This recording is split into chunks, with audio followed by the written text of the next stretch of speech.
देखिए, सराज विधानसभा क्षेत्र पर काफ़ी कहर बरपा है और भारी नुकसान इलाके के विकास को हुआ है और लोगों को हुआ है, गौशालाओं को हुआ है, खेतों को हुआ है और हर तरह का नुकसान जो है आप यहाँ देख सकते हैं। लोगों के सेब के बगीचे नीचे आ गए हैं बह के और कुछ लोग इसमें जान गंवा चुके हैं और कुछ लोग मिसिंग भी हैं। जो 30 के आसपास का आंकड़ा सिर्फ इसी कॉन्स्टिट्यूंसी का बताया जा रहा है। और अब इस समय हम शरण गांव में हैं। आप देखें कि पूरा सन्नाटा छाया हुआ है। लोगों में सारी जीवन की कमाई जब बर्बाद होती है वो उनके चेहरों से झलक रही है। तो सरकार ने अपनी सारी मशीनरी यहाँ पे झोंक रखी है और कल हम गए थे पंडो साइड में और बगलामुखी में जो हमारा रोपवे लगा है और उसके आसपास के पुल बह गए हैं। तो हमने रोपवे को आगामी आदेशों तक जनता के लिए फ्री कर दिया है और कल तक मुझे बता रहे थे 1500-1600 लोग उसका फ़ायदा ले चुके थे और राशन भी, गैस का सामग्री भी, वो सारी उसी के माध्यम से हमने अलाउ किए है। और हमने कॉल पे भी ये भी किया है कि अगर रात को किसी फैमिली को ज़रूरत पड़ती है, किसी लेडीज़ के लिए ज़रूरत पड़ती है तो कॉल पे भी हम रोपवे को की सर्विसेज देंगे। और आज सुबह हम गए थे, जो बाखली का ब्रिज बह गया है वो भी एक लाइफ लाइन है सराज कॉन्स्टिट्यूंसी की। तो वो तो हमने कहा है कि उस ब्रिज को जो है परमानेंट ब्रिज बनाने में तो बहुत टाइम लगेगा, लेकिन वैली ब्रिज जो है 60 मीटर तक वैली ब्रिज बन सकता है। तो कहीं ऐसी लोकेशन देखे जहाँ 60 मीटर से कम की दूरी हो तो वैली ब्रिज हम उपलब्ध करवा देंगे। आज सुबह से हम इस इलाके में हैं और यहाँ पे हम राहत शिविरों में भी गए हैं। हमारे जल शक्ति के जितने भी रेस्टोरेंट्स हैं, हमारे रेस्ट हाउसेज हैं और हमने वो सारे पब्लिक के लिए खोल दिए हैं। जहाँ जहाँ भी लोगों को राहत में टेम्परेरी राहत लेना है, बसेरा करना है, तो हम उनको वहाँ पे खाना भी बना रहे हैं और वहाँ पे हम सर्विसेज भी दे रहे हैं।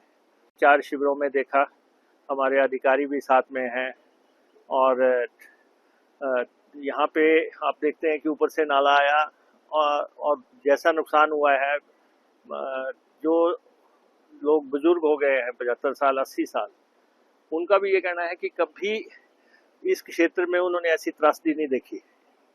लोग रात में 11-12 बजे के 11:30 बजे के आसपास जब ये हालात बने और आप यही ईश्वर का धन्यवाद कर सकते हैं कि काफ़ी लोगों का बचाव हो गया है। जैसे यहाँ पे भी लोगों ने छलांगे मार के निकले हों या मलबे में दब गए हों। जैसे इनका परिवार था, इनकी बेटी सुनेजा ठाकुर मलबे में दब गई थी तो सुबह 5 बजे निकाली। तो ऐसे बहुत लोग हैं जिनको ईश्वर ने जान बख्श दी और बाकी सारा तो बहाल हो जाएगा, लेकिन जान सबसे महत्वपूर्ण है। और इस समय में ये है कि जिनके पास कपड़े नहीं रहे हैं, जिनके पास खाने को नहीं है या जिनके पास कोई और दिक्कतें हैं, क्योंकि लोगों ने जानवर पाल रखे हैं, क्या खेत भी है, उनकी ज़मीनें भी बह गई हैं, तो आकलन उसका तो एक बड़ा आकलन लगेगा। जैसे हमारी जल शक्ति विभाग की सबसे बड़ी स्कीम एक 121 करोड़ रुपए की है यहाँ। उस योजना को बहुत भारी नुकसान हुआ है। और दूसरी भी यहाँ की योजना भी मैं देख रहा था, पूरी तरह नुकसान हुआ है। तो हमारी कोशिश चल रही है कि हम बिजली को बहाल करें। बिजली बहाल होगी तब पानी बहाल होगा। तो खंबे यहाँ पे लाए गए हैं, लोग लगे हुए हैं सर्विसेज बहाल करने के लिए, पानी बहाल करने के लिए, सड़कें बहाल करने के लिए। कहाँ तक हम पहुँच पाते हैं, सुराग तक हम कैसे पहुँचते हैं, कोशिश है कि आज हम वहाँ तक पहुँच जाएं हमारी मशीनरी सारी वहाँ तक ले जाए। तो ऐसे संकट के मौके पे सरकार जनता के साथ है। हमारी पथ परिवहन निगम की गाड़ियों को भी हमने डायरेक्शन दी है, जहाँ भी किसी को लाने की जरूरत पड़ती है, जैसे बच्चे लाने थे, 100 से ज़्यादा बच्चे थे, उनको ट्रांसपोर्ट करना था, तो हमने 3 गाड़ियाँ भेजी, तो उनको ट्रांसपोर्ट किया, बक्सियाड़ से ट्रांसपोर्ट किया। लेकिन गवर्नमेंट बिल्डिंग्स को तो जो नुकसान हुआ है वो तो सामने आप देखें, ITI है ये सामने, इसको भारी नुकसान हुआ है। और रास्ते में हम देख रहे थे वन विभाग ने जितने भी यहाँ पे कुटीर बनाए थे वो सारे जो है बह गए हैं। बादल भी फटे हैं और साथ में बारिश भी घंटों तक चली है और चट्टानें आई हैं, चट्टानों की वजह से नुकसान हुआ है। और कोशिश हम कर रहे हैं कि अगर जिन लोगों के पास बसेरा नहीं है उनको जो है मकान वो ले लें, उसका किराया सरकार दे देगी।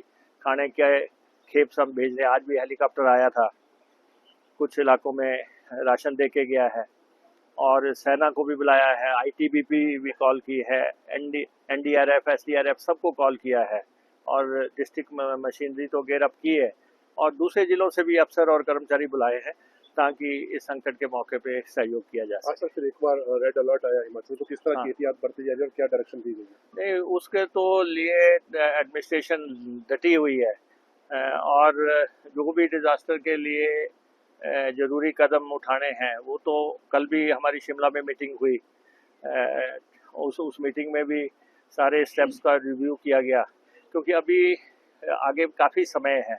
अभी तो हमारा सिराज, करसोग, नाचन, धर्मपुर इन क्षेत्रों में ये क्षेत्र चपेट में आए हैं। अब प्रदेश में 70 के आसपास कैजुअलिटी हो गई है, हमारा 750 करोड़ रुपए के आसपास का नुकसान हो गया है और कोशिश कर रहे हैं कि बरसात में लोगों को जिस भी तरह से हम मदद कर पाएंगे एज ए गवर्नमेंट वो हम करेंगे। और सेना को भी बुलाया है, ITBP भी कॉल की है, NDRF SDRF सबको कॉल किया है और डिस्ट्रिक्ट मशीनरी तो गेयर अप की है और दूसरे जिलों से भी अफसर और कर्मचारी बुलाए हैं ताकि इस संकट के मौके पे सहयोग किया जा सके। सर, फिर एक बार रेड अलर्ट आया हिमाचल, तो किस तरह की एहतियात बरती जा रही है और क्या डायरेक्शन दी गई है? नहीं, उसके तो लिए एडमिनिस्ट्रेशन डटी हुई है और जो भी डिजास्टर के लिए जरूरी कदम उठाने हैं वो तो कल भी हमारी शिमला में मीटिंग हुई, उस मीटिंग में भी सारे स्टेप्स का रिव्यू किया गया, क्योंकि अभी आगे काफ़ी समय है।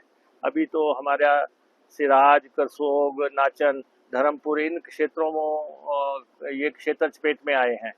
अब प्रदेश में 70 के आसपास कैजुअलिटी हो गई है, हमारा 750 करोड़ रुपए के आसपास का नुकसान हो गया है और कोशिश कर रहे हैं कि बरसात में लोगों को जिस भी तरह से हम मदद कर पाएंगे एज ए गवर्नमेंट वो हम करेंगे। जहाँ भक्ति है हर शब्द में, कथाओं में छुपे हैं दिव्य रहस्य और ज्योतिष देता है जीवन को दिशा। धर्म से जुड़ी हर बातों को जानने के लिए हमारे चैनल स्तुति को सब्सक्राइब करें। चैनल पर जाने के लिए इस लिंक पर क्लिक करें।